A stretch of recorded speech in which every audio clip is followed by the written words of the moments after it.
இயேசு கிறிஸ்துவில் பிரியமுள்ள சகோதர சகோதரிகளே, அன்னையுடைய அன்பு பிள்ளைகளே, சிவனின் நாமத்தில் உங்கள் அனைவருக்கும் இனிய காலை வணக்கம். இன்று வெள்ளிக்கிழமை திருஇறுதி ஆண்டவருக்கு ஒப்புக் கொடுக்கக்கூடிய அற்புதமான புனிதமான நாளிலே நம்முடைய குடும்பத்தாரையும் நம்முடைய எண்ணங்கள், இயக்கங்கள், எதிர்பார்ப்புகளையும் திருஇறுதி ஆண்டவருடைய பாதத்துல ஒப்புக் கொடுப்போம்.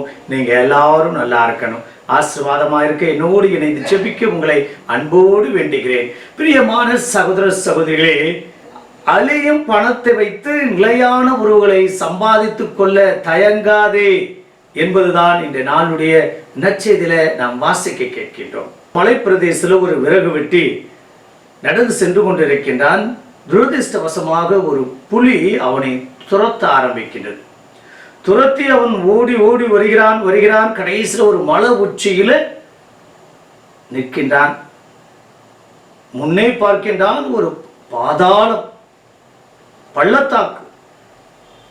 பின்னே திரும்பினால் பாயும் புலி. என்ன செய்வது என்று தெரியவில்லை. உடனடியாக அவன் நினைத்தான், இதோ அந்த பள்ளத்தாக்கில் தொங்கிக் கொண்டு இருக்கக்கூடிய ஒரு சேரிப்பழ செடியை பிடித்து கொண்டு தொங்கினான். தொங்கிக் கொண்டிருக்கின்ற போது அவனுடைய வாய்க்கு அருகாமையில் ஒரு சேரிப்பழம் இருக்கின்றது. ஆனால் அவனுடைய துன்பத்தையும் கஷ்டத்தையும் மறந்துவிட்டு அந்த சேரிப்பழத்தை சாப்பிட ஆரம்பித்தான். பிரியமான சகோதர சகோதரிகளே, நம்ம வாழ்க்கையிலும் இப்படித்தான்.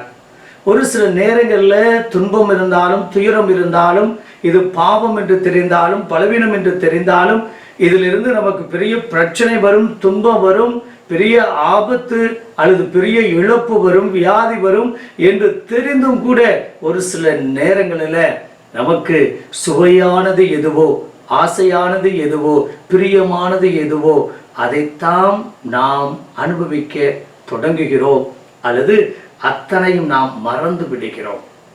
பிரியமான சகோதர சகோதரிகளே, இந்த நாளுடைய நற்செய்தியில ஒரு கணக்காளர் என்ன செய்கிறார்?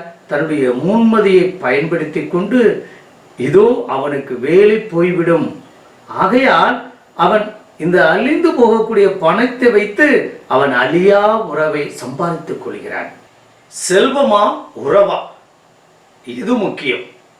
பணமா பாசமா, எது அவசியம் என்பதை தெளிவுபடுத்தக்கூடிய ஒரு அற்புதமான நற்செய்தி. ஆகையால் இங்கு வரக்கூடிய அந்த கணக்காளர் என்ன செய்கிறார்?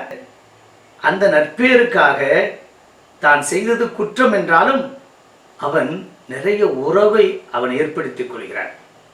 இன்றைய நாளில் பணம் காசு எல்லாம் இருந்தும் உறவு இல்லையே என்ன பயன்? ஒரு நல்லது கெட்டதுக்கு நம்மை தேடி மக்கள் வர வேண்டும், சொந்த பந்தம் வர வேண்டும், கூட பிறந்த சகோதர சகோதரிகள், அங்காளி பங்காளி வர வேண்டும் என்றால் எப்படிப்பட்ட நல்ல உறவோடு வாழ வேண்டும்? இங்கு பணத்தையும் செல்வத்தையும் மையப்படுத்தி வாழக்கூடிய இந்த உலகத்தில் ஆண்டவர் என்ன கூறுகிறார்?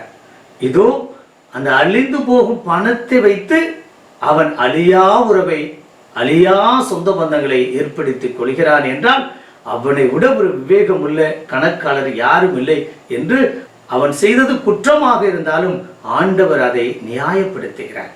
பிரியமான சகோதர சகோதரிகளே, இன்றைய நாளில் அவன் அடுத்தவருடைய பணத்தை வைத்தே அவன் நற்பேறு சம்பாதித்துக் கொள்கிறான் என்றால், அதாவது கெட்ட செல்வத்தை வைத்து அவன் நல்லவனாக மாறிக்கொண்டான் என்றால், நாம் நல்லவர்களாக இருப்பவர்கள் எப்படிப்பட்ட நல்ல உறவோடு வாழ வேண்டும் நினைத்து பார்ப்போம்.